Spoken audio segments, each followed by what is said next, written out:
तो क्या होगा अगर मैं आपसे कहूं कि आज से 5 साल के बाद की जिंदगी जो है बिल्कुल वैसे ही रहे जैसे आज है। जिस परिस्थिति में आज आप हो उसी परिस्थिति में आपका आने वाला कल भी हो। क्या आप चाहते हो? जरा एक पल के लिए सोचो, खुद से पूछो, दिल पे हाथ रखे, क्या आप अभी भी उसी नौकरी में होंगे जहां हर मंडे सुबह उठने का मन नहीं करता? क्या आप अभी भी दूसरों के सपनों को पूरा करने में अपनी पूरी जिंदगी लगा देंगे? क्या ये सही रहेगा? या फिर क्या आपके अंदर कहीं ना कहीं एक ऐसा सपना छिपा है जिसे आपने सिर्फ इसलिए दबा दिया है क्योंकि आपको डर था अगर मैं असफल हो गया तो क्या होगा? What if I tell you कि आपकी सबसे बड़ी समस्या आपका टैलेंट कहीं से भी नहीं है, समस्या है करेज की कमी की।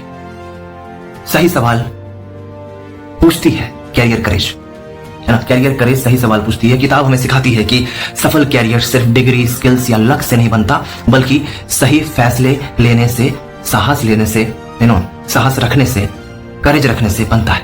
तो आइए जानते हैं कि इस किताब की ऐसी सीख जो शायद आपके पूरे करियर को नहीं बल्कि पूरी जिंदगी को बदल सके, है ना कि पूरे करियर को, पूरे लाइफ को बदल सके। The point is this. Lesson 1 क्या है कि सेल्फ अवेयरनेस, खुद को पहचानो। सबसे पहला सवाल, आप सच में कौन है? यह सुनने में आसान लगता है लेकिन इसका जवाब देना सबसे मुश्किल होता है। आज ज्यादातर लोग वही कर रहे हैं जो समाज चाहते हैं, है ना? समाज क्या चाहते हैं? डॉक्टर बनो, इंजीनियर बनो, गवर्नमेंट जॉब लो, कॉर्पोरेट सेक्टर जॉब करो। लेकिन बहुत कम लोग खुद से पूछते हैं, क्या मैं सच में ये सब चीज चाहता हूं? तो कैटी सी कैले कहती है, जो राइटर है, that career starts with knowing yourself. अगर आपको खुद ही नहीं पता कि आपकी स्ट्रेंथ क्या है, तो वीकनेस क्या है ना? वीकनेस क्या है, वैल्यूज क्या है, तो सही कैरियर आप कैसे चुनेंगे? इमेजिन अगर कोई ड्राइवर बिना कोई डेस्टिनेशन के, है ना, अगर कोई ड्राइवर बिना कोई डेस्टिनेशन के गाड़ी चलाए तो क्या वो सही जगह पर पहुंच पाएगा? बिल्कुल नहीं। अगर बिना कोई सेल्फ अवेयरनेस के कैरियर के ऊपर अगर कोई कोशिश करे कि उसको बेहतरीन बनाए तो बिल्कुल वो गेस पेपर की तरह बन जाएगा कि हम गेस कर रहे हैं, है ना, कि शायद हो जाए। बहुत सारे लोग लाखों की सैलरी कमाते हैं लेकिन अंदर से खुश नहीं होते, है ना? लाखों की सैलरी कमाते हैं लेकिन वो अंदर से खुश नहीं होते। और सोचने वाली बात है कि ऐसा क्यों? अंदर से खुश क्यों नहीं होते, है ना? कभी सोचो आप कि अंदर से खुश क्यों नहीं होते? बहुत सारे लोग सैलरी कमाते हैं लेकिन अंदर से खुश नहीं होते। क्यों? क्योंकि उन्हें कैरियर चुना, क्योंकि उन्होंने कैरियर चुना लेकिन पर्पस नहीं चुना। उन्होंने अपना कैरियर चुना लेकिन आपका जो पर्पस है उसको आप भूल गए। इसलिए आज खुद से पूछ रहे हैं कि अगर पैसे की कोई चिंता ना हो तो मैं क्या करना पसंद करूंगा, है ना? यही सवाल आपकी जिंदगी बदल सकती है। तो इसका मॉरल एजुकेशन क्या है? मॉरल एजुकेशन, है ना, बहुत इंपॉर्टेंट होता है हर एक पॉइंट का। कि जिस दिन आपने खुद को समझ लिया उसी दिन आपकी आधी लड़ाई खत्म हो जाएगी। जिस दिन आप खुद को समझ गए उसी दिन से आपकी जिंदगी का जो आधी लड़ाई है वो जीत जाएंगे। लेकिन अगर आपको पता भी ना चल जाए कि आपका सपना क्या है, तो आप सोचो कितना प्रॉब्लम होगा। तो सबसे बड़ा दुश्मन कौन होगा? आपका अपना डर ही होगा। क्योंकि बात यह है कि आपका पर्पस क्लियर है लेकिन कैरियर के लिए हम कोई और काम कर रहे हैं। अब बात यह है कि आपका पैशन कुछ और है, काम कुछ और है, चाहत कुछ और है, हो कुछ रहा है, कर कुछ रहे हैं। तो आप ऐसे में क्या डर रहे हो कि अगर मैं उस काम को छोड़ दिया जो काम से मेरा पर्पस बन रहा है, मेरा पैशन बन रहा है, एक्चुअली मेरा खुद का क्रेडिबिलिटी बनेगा, खुद का क्रिएटिविटी सामने आएगा, खुद का इनोवेशन मैं सामने पेश कर पाऊंगा, बट अनफॉर्चुनेटली नहीं कर पा रहा हूँ बिकॉज माई कैरियर मेरा स्टक हो जाएगा यहाँ पे। और मैं जिस काम को कर रहा था अगर छोड़ दिया तो सिंपल सी बात है फिर वापस मिले ना मिले क्या गारंटी है, राइट? तो एक डर है, एक फियर कहते हैं इसको। लेसन 2 क्या है? फियर को जीतना। हर इंसान डरता है, फेल्योर का डर होता है। लोग क्या कहेंगे, पेरेंट्स क्या सोचेंगे, है ना, जॉब चली जाएगी तो क्या होगा, अगर बिजनेस नहीं चला तो क्या होगा। लेकिन एक सवाल, क्या आपने कभी यह सोचा है कि अगर आपने कोशिश ही नहीं की तो क्या होगा? यही सबसे बड़ा नुकसान है। कैटी जो राइटर है वो कहती है कि फियर खत्म नहीं होता लेकिन करेज उससे बड़ा, मतलब कि जो करेज है उससे बड़ा बनाया जा सकता है। रियल लाइफ मोटिवेशन क्या हो सकता है? रियल लाइफ एग्जांपल क्या हो सकता है कि मान लीजिए 2 लोग, पहला, है ना, रिस्क नहीं लेता, सेफ जॉब करता है, सेफ जॉब करता है, सपने जो है अपने वो दबा देता है ना। दूसरा क्या करता है? सीखता है, छोटे छोटे रिस्क लेता है, गलतियां करता है लेकिन आगे बढ़ता रहता है। 10 साल के बाद कौन ज्यादा आगे बढ़ेगा? सोचिए, जवाब साफ है। सक्सेस उन लोगों को मिलता है और मिलती है जो डर के बावजूद एक्शन ले, जिसके पास डर हो लेकिन साथ ही साथ एक्शन लेने का वो कैपेबिलिटी हो, राइट? तो moral education is what? Fear is temporary, regret lasts forever. जो फियर है वो टेम्पररी होता है, जो डर होता है टेम्पररी होता है, लेकिन जो पछतावा है आपको जिंदगी भर आपका पीछा करेगा, वो कभी छोड़ेगा नहीं। लेकिन क्या हर रिस्क लेना सही है? क्या जिंदगी में हर रिस्क लेना सही है? क्या स्मार्ट रिस्क लेना चाहिए? यही अगला लेसन है। कैलकुलेटेड रिस्क क्या होना चाहिए? लेसन 3, कैलकुलेटेड रिस्क कैसा होना चाहिए? रिस्क लेना मतलब पागलपन नहीं है। रिस्क लेना मतलब पागलपन नहीं है। रिस्क लेना मतलब तैयारी के साथ आगे बढ़ना, है ना? सपोज कि आप जॉब छोड़ना चाहते हैं, क्या बिना सेविंग के छोड़ेंगे? बिल्कुल नहीं। पहले स्किल्स सीखिए, जो इमरजेंसी फंड है उसको बनाइए, एक्सपीरियंस लीजिए, है ना? फिर डिसीजन लीजिए। यही होता है कैलकुलेटेड रिस्क। कैटी कहती है ग्रोथ हमेशा कंफर्ट जोन के बाहर मिलता है। कंफर्ट जोन आपको सेफ रखता है लेकिन ग्रेट नहीं बनाता, है ना? कभी भी ग्रेट नहीं बनाता। मतलब कहने का मतलब ये हुआ कि जो ग्रोथ है वो कंफर्ट जोन के बाहर मिलता है। कंफर्ट जोन में रह के कभी भी ग्रोथ नहीं मिलता, है ना? जो कंफर्ट जोन है वो क्या है? वो एक ब्यूटीफुल प्रिजन है ना? एक खूबसूरत जेल है। एक ऐसा जेल है जहां पे आपको लगता है कि यहीं से सब कुछ होने वाला है, सब कुछ बेहतर दिखने वाला है, बट ऐसा कुछ नहीं। जस्ट एग्जाम्पल, जिम में मसल तभी बनती है जब बॉडी को हम चैलेंज देते हैं, जब बॉडी को चैलेंज मिलता है। कैरियर भी ऐसा ही है। चैलेंज नहीं तो ग्रोथ नहीं, रिस्क नहीं तो कुछ भी ग्रोथ नहीं। कहते हैं ना, जहां रिस्क है वहां इश्क है। अगर रिस्क है तो इश्क करना पड़ेगा, रिस्क है तो इश्क है, बिना रिस्क के कुछ होता नहीं। सेफ लाइफ हमेशा सक्सेसफुल लाइफ नहीं होता।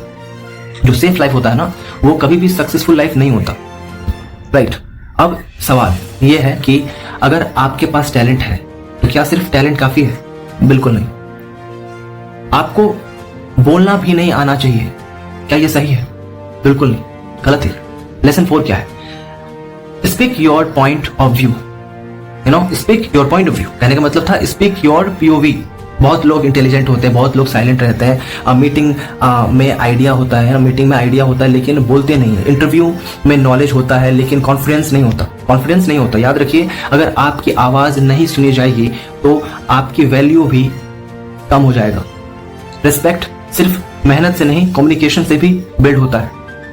मॉरल एजुकेशन क्या? मॉरल एजुकेशन ये है कि अगर आप अपनी कहानी खुद नहीं बताएंगे, कहने का मतलब ये होगा कि अगर आप अपनी कहानी खुद नहीं बताएंगे तो दुनिया आपके बारे में अपनी कहानी बना देगा। अगर आप लोगों को अपनी बात नहीं बताएंगे खुल के तो लोग अपनी बात आपके सामने पेश कर देगा अपने हिसाब से। तो फिर आप ट्रिगर हो जाएंगे, प्रॉपर तरीके से आप ट्रिगर हो जाएंगे। फिर वो अपनी बातें रखेंगे और आप अपना प्रपोजल सामने पेश नहीं कर पाएंगे, है ना? तो यहाँ पे आप बन जाएंगे बुद्धू। लेकिन अकेले चलकर कोई बहुत दूर नहीं जाता, है ना? तो फिर सक्सेस का सबसे पावरफुल शॉर्टकट क्या है? नेक्स्ट पॉइंट है नेटवर्किंग। नेटवर्क मतलब सिर्फ कॉन्टैक्ट्स नहीं होता। नेटवर्क बनाना मतलब क्या है? भाई कॉन्टैक्ट बना ले यार। कॉन्टैक्ट से सब कुछ होता है, सिर्फ कॉन्टैक्ट नहीं होता बल्कि ट्रस्ट होता है। लाइफ में अपॉर्चुनिटीज अक्सर रिज्यूमे नहीं होता, रिलेशनशिप से आती है। मेंटोर बनाए, है ना? आप अगर मेंटोर बनाएंगे तो काम होगा। हेल्पफुल बनिए, है ना? आप अगर मेंटोर बनते हैं तो काम होगा। अपने जिंदगी के लिए, किसी के लिए हेल्पफुल बनिए, लोगों की मदद कीजिए, सीखते सिखाते रहिए, है ना? Remember one thing that your network becomes your net worth. कहते ना that your network becomes your net worth. लेकिन सिर्फ फायदा लेने के लिए रिश्ते मत बनाइए। पहले वैल्यू दीजिए, फिर वैल्यू मिलेगा। अगर वैल्यू देंगे तो वैल्यू मिलेगा, है ना? मॉरल एजुकेशन क्या है? That strong relationship open doors that degrees alone can not, right? So अब सवाल ये है, ड्रीम जॉब आखिर मिलेगी कैसे? कि ड्रीम जॉब जो है आखिर मिलेगी कैसे, है ना? तो कैरियर रोड मैप क्या है कि सपना दिखना आसान है लेकिन उसको प्लान करना बहुत मुश्किल हो जाता है ना? कैटी कहती है कि कैटी जो राइटर है वो कहती है कि कैरियर लक से नहीं प्रिपरेशन से बनता है। इसीलिए टारगेट कंपनी चुनिए, जो टारगेट कंपनी उसको चुनिए। इंडस्ट्री में जाके रीच पहुंचिए, है ना? इंडस्ट्री में सिंपल सी बात है, आपको प्रॉपर रिसर्च करना पड़ेगा, है ना? टारगेट कंपनी चुनना पड़ेगा, इंडस्ट्री रिसर्च करना पड़ेगा, सैलरी समझना पड़ेगा, रिज्यूमे प्रोफेशनल बनाना पड़ेगा, कवर लेटर पर्सनल बनाइए, इंटरव्यू की प्रैक्टिस कीजिए। हर दिन सिर्फ 1% इंप्रूवमेंट बहुत इंपॉर्टेंट रखता है। Now this is the atomic habit. Now 1% improvement. Then after 365 days, you will see the remarkable change. एक साल के बाद आप खुद को पहचानना मुश्किल हो जाएगा, है ना। एक साल के बाद अगर जब आप एवरीडे 1% अपने आप को इंप्रूव करेंगे, तो एक साल के बाद आप खुद को नहीं पहचान पाएंगे कि मैं कहाँ पहुंच गया हूँ, मैं क्या कर रहा हूँ। Wow, like preparation creates confidence, preparation creates confidence. लेकिन क्या हमेशा जो एम्प्लॉय है, क्या हमेशा एम्प्लॉय बनकर ही जीना है, या खुद को भी एक ब्रांड बनना है? क्या मैं सिर्फ एम्प्लॉय बन के रहूंगा, या मैं कल को खुद का ब्रांड भी खड़ा करूंगा, या मैं ब्रांड बनूंगा? लेसन 7 क्या है? Think like an entrepreneur. एक बिजनेसमैन की तरह सोचना बहुत जरूरी है। एंटरप्रेन्योर होना सिर्फ बिजनेस करना नहीं है ना। एंटरप्रेन्योर बनना मतलब क्या? कोई बिजनेस करना है, सिर्फ बिजनेस करना ही नहीं है। एंटरप्रेन्योर माइंडसेट मतलब होता है प्रॉब्लम सॉल्व करना, इनिशिएटिव लेना, लीडरशिप दिखाना और अपनी पहचान बनाना। अपने आप से पूछिए कि अगर मेरी कंपनी से मुझे निकाल दे, तो क्या लोग मुझे मेरी स्किल्स की वजह से ढूंढेंगे? बिल्कुल ढूंढेंगे।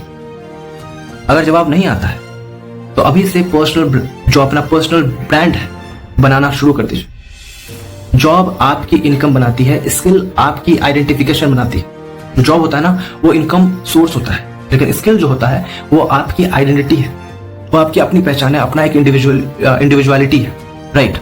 लेकिन अगर पैसा ही खत्म हो जाए तो सपने कैसे पूरे होंगे? लेसन 8 क्या है? Financial focus. ड्रीम अच्छे हैं, लेकिन फाइनेंशियल प्लानिंग उससे भी ज्यादा जरूरी है। Income, savings, emergency fund, investments, इसके बिना कैरियर डिसीजन लेना मुश्किल हो जाएगा। स्मार्ट लोग सिर्फ पैसा नहीं कमाते, पैसे को मैनेज भी करते हैं। So the moral point is what? Financial freedom gives career freedom, right? और अब सबसे बड़ा सवाल ये है, सबसे बड़ा सवाल क्या है? सबसे बड़ा सवाल ये है कि अगर कैरियर बन गया लेकिन हेल्थ चली गई, है ना, फैमिली छूट गई, पीस खत्म हो गई, तो क्या उसे सक्सेस कहेंगे? Build a fulfilling life. You have to build a fulfilling life. Katy का सबसे पावरफुल मैसेज यही है, कैरियर आपकी पूरी पहचान नहीं है। Health, family, relationships, peace, learning, इन सब के साथ मिलकर ही सक्सेसफुल लाइफ बनती है। सक्सेस वो नहीं जिसे देखकर लोग ताली बजाए, सक्सेस वो है जिसे जीकर आपको सुकून मिले, right. So the final moral education what we actually take from the book, career courage हमें सिखाती है कि खुद को पहचानो, खुद को पहचानो, डर से भागो मत, स्मार्ट रिस्क लो, अपनी आवाज उठाओ, अच्छे रिश्ते बनाओ, प्लानिंग करो, स्किल को ब्रांड बनाओ, जो स्किल है आपका उसको ब्रांड बनाओ, फाइनेंशियली स्ट्रांग बनो, और सबसे जरूरी ऐसी जिंदगी बनाओ जिस पर तुम्हें खुद गर्व हो। याद रखिए कि success is not about finding the perfect job, it's about becoming the person who has the courage to create the life they truly want. Again, I'm repeating that success is not about finding the perfect job. It's about becoming the person who has the courage, to create the life they truly want.